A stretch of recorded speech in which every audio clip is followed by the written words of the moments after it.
Hey guys, Matt with the Mad Catter. Alright, this is the video I was talking about in my past videos.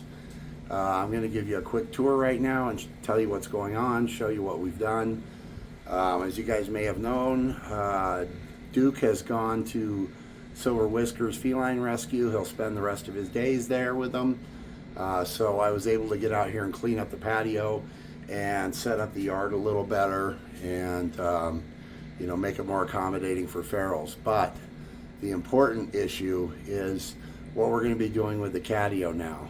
So I'm going to show you the catio real quick and then I'll be right back. Alright, so you guys can see now that we've moved the catio. It used to be over here. We've kind of set this up for Duchess and the other ferals. So the catio is now in the back corner, kind of blocking the door master bedroom. We've also got right here the swamp cooler used to cool it off during the summer. And this catio is now going to be used to temporarily hold feral cats that are trapped for spay and neuter. So TNR cats. They will be released into this area. I'm going to lower that table down a little bit so they don't have to jump. The less jumping, the better. That's why there's no cat tree in there. But they'll have everything they need. They'll have food and water usually down here on this corner. I'll probably put it on top of some kind of short box and a litter box, cooling cot, and a kind of bed to lay on. Plus, this table will be lowered down a bit, and it's going to have the heated cat house for winter and a bed back in the back corner. So this will kind of take a lot of the stress off the cats.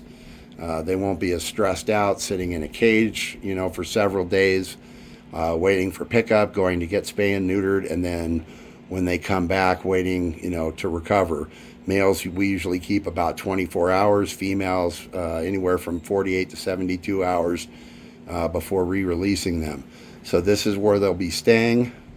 They'll be released in there out of the cage. They'll probably hide under one of the cots, and then, the trap will be taken out, and they'll be left in peace. So they won't be stressed out. They'll be able to have a little bit of room. They'll have a box to go to the bathroom in, so they don't have to keep having their cage cleaned and changed out, having the newspaper or the pee pads changed out. A lot less stress on the cat. So, all right, so that kind of gives you a little better idea of what we're going to be working with now. So the basic plan is each week I'll go out, I'll get allotted probably a cat to trap to get fixed by the person that we deal with that picks them up and gets them to the clinic and gets them spayed or neutered, then brings them back.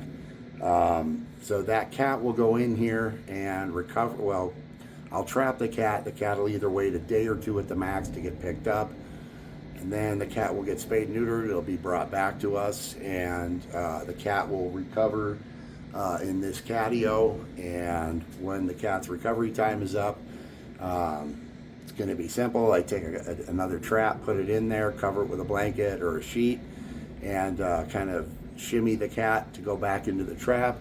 Then the cat is taken back out where it was trapped and released. If it was trapped here in our yard, it'll just be let out of the catio directly back into the yard. So, but that's the plan. So I'm going to be able to do a lot more videos on trapping.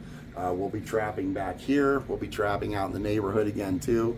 But you guys will be able to see it because I'll be able to video this and I'll be able to show you the cats, let you guys see the cats, as they recover, and of course film the releases. So that's kind of the big project for this summer. I wanted to kind of do something to share with you guys because during the summer it's really hard for me to film. I can go out really early in the morning and I can go out at night. I have to attach a light to my camera. But other than that, daytime cat, filming cats is not happening during the summer. So if you walk around the neighborhood right now, it's only probably 97, 98 degrees outside. You're not going to see any cats out. When it gets to 110, you're definitely not going to see any cats out. So that's kind of on hold until the weather cools down in about 3 months. So all my cat filming will be done early in the morning and will be done at night, like in some of my videos where I go out and feed and film the cats at night. Still be doing those, but this is going to be a big project for this summer. I'd like to be able to fix at least one cat a week, depending on, you know, how much room they have, how many cats they can take from me. It'll probably be one a week. So at least we'll be doing something. We'll be helping in some way to, you know, to lower the cat population and prevent a lot of breeding. The good thing about this is we've got a swamp cooler out here. I fill it up with the hose and it'll run for hours, you know, before it runs out. So it pumps out really cool air, so it keeps the cats cool. They'll be able to recover a lot more comfortably than they would if they were in a laundry room, cramped in a little cage where, you know, they have to urinate and defecate in that cage, and then I have to go in there and I have to, you know, traumatize them a little more, shifting them to another cage to clean out the old one and swapping the cage out for a fresh cage. It's going to take away all that trauma. I know there's a lot of people that won't like this idea, that think this is terrible. You guys do it your way. You know, if you see this video and you have some critiques for what I'm doing, you do it your way. I'm going to do it this way. I think it's going to be a lot better psychologically on the cat. You know, he's not going to have a lot of visitors. Maybe a couple other feral cats will come by at night, and that's about it. So he'll pretty much, or she, will be able to recover for a day to 3 days in peace with some cool air blowing on them. They got places to, you know, to lay down, to sleep. They'll get plenty of food and water. So wanted to share this with you guys, let you guys know what we were doing. One of the first cats that I do plan on going after is the little nub-tailed ginger cat that's, you know, a few blocks north. You guys can see that cat in a lot of my videos lately. You know, I trapped a friend of ours, Kim, and I went out and trapped his sister who was pregnant. And these were kittens. This is a couple months back. She was probably only about, you know, 7-8 months old, and she was already pregnant. So it's her sibling, it's her brother. So he's going to be the first one I go after. Then we also got on the same street, we got a bunch of mama cats now that have kittens. So that's a problem, because I don't want to take the cat away from their kittens until they're a certain age. So, but they have to get fixed. We've got a few cats that come around here. You guys have seen them in my videos. We've got a black and white one that's been coming around. Turns out that cat lives on the street behind us, and it is a female, so it's an untipped female, probably not fixed. It probably hasn't been spayed, so I got to get that one. Of course, I've got to get Shaggy. There's another tabby cat that's been coming around. I believe it's a male. I got to get that one. Of course, the irresponsible people that live down our street who supposedly own McNuts, or McNutless now. I trapped him and got him fixed. They have another cat that they're letting run the neighborhood. It's a female. Gonna have to get that one. There's some cats down at the end of the street that aren't fixed. Gotta get them. You know, I've had people ask me on social media, you know, what if it's somebody's pet and you're trapping someone's pet? You shouldn't have your cats outside. Your cat should not be allowed to roam the neighborhood, and your cats definitely shouldn't be roaming around the neighborhood if they're not fixed. So if they go into my trap, they get trapped, no questions asked. I just take them in, turn them over, get them fixed. They come back, they recover, and they go back. So if you let your cats roam the neighborhood and they're not fixed, they will end up in one of my traps, and they will get fixed. It's a huge problem. So, you know, we got people that just won't fix their pets, won't fix their cats. They let them roam the neighborhood. They come across somebody else's cat that they're doing the same thing and they're not fixed, and the next thing you know, we got kittens. And right now we're well into kitten season, and as you guys can see from some of my videos, there are kittens in the neighborhood all around. So it's not good. To be absolutely 100% honest with you, most of those kittens aren't going to survive. They're going to die. They're going to die in the heat. They're going to die of respiratory infections. They're going to get hit by cars. They're going to get killed by dogs. It is not an easy life for cats living on the street. So the most humane thing that we can do for them is to fix them so that they don't reproduce and create more suffering. So that's what I'm going to be devoting my time to doing. So I thought I would let you guys see this. I'm going to give you a quick tour of the patio now and the backyard. I've also changed the feeding station out front. I'll film that and show that to you in the same video. So I'll be back in a second. All right, so here's the patio after I redid it the other day. We got Duchess's cat tree over there. Of course, you can see Darby in our sliding patio door. We've set up some cots, some cooling cots, the kitty casa, you know, the little kitty beach house. We've got the isolation area now using the catio, the swamp cooler.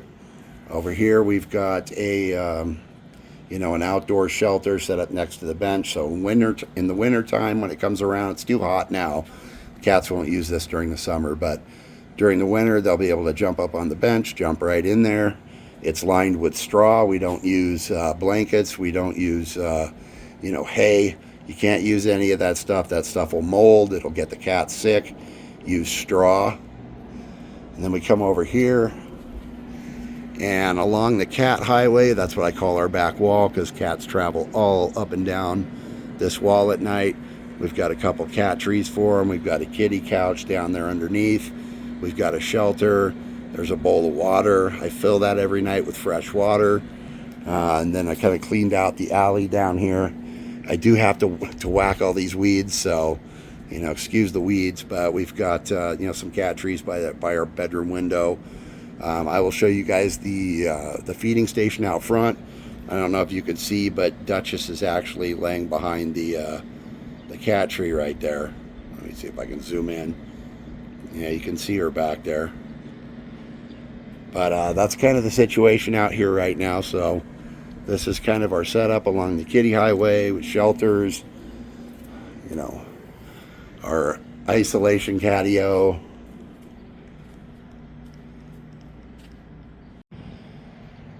So as you guys can see, I moved the feeding station from here by our front gate. I moved it back here to the side of the house near our garbage cans.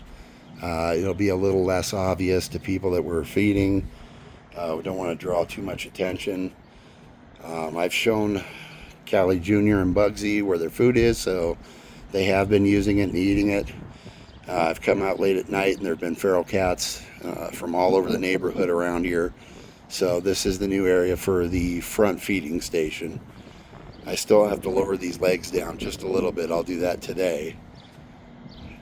But that's it. That's the new spot for the front yard feeding station. All right, I'm back. So that's the new plans for the catio and for what I'm going to be doing here this summer. Wanted to let everybody know. I'll probably go after the first cat, which will be the orange nubtail cat, the little male. I think I'm going to name him Golden Boy. So he's kind of a light ginger, but I'm going to probably go after him tomorrow. So I will definitely film it. So you'll see a video of when I get him, and then I'll let you see him in the catio after he gets picked up. I think he's going to get picked up either Wednesday or Thursday.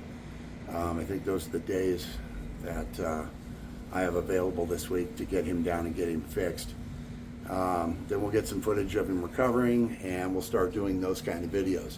So I wanted to share this with you guys, let you guys know what was going on, what I was doing, what I've been up to, and hopefully, you know, hopefully this will inspire people to do the same thing, to get out there, to start trapping, to start fixing cats, to make a difference. I know in my video you guys saw we got ice water out here. We got water bowls all over the place out front. So you can also do that if you want to make a difference and help save a cat's life. I'm sure you could be saving multiple cats without even knowing it just by keeping water outside, especially if you live in the desert like we do, because it's brutal. I don't know, you can't see it on the phone right now, but I'm dripping sweat. So it's only 98 degrees.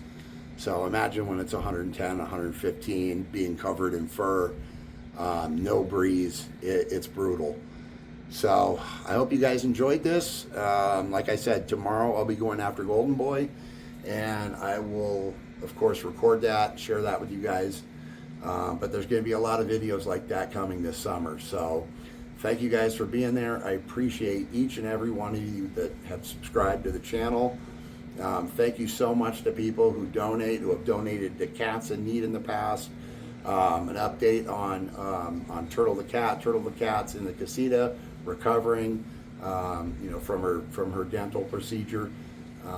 So things are good. Thank you guys so much. I want to thank everybody from the bottom of my heart. Thank you guys so much. Other than that, that's about it for this video. So I will see you guys in the next video. And as always, do something kind for cats. Hope you guys all have an awesome day.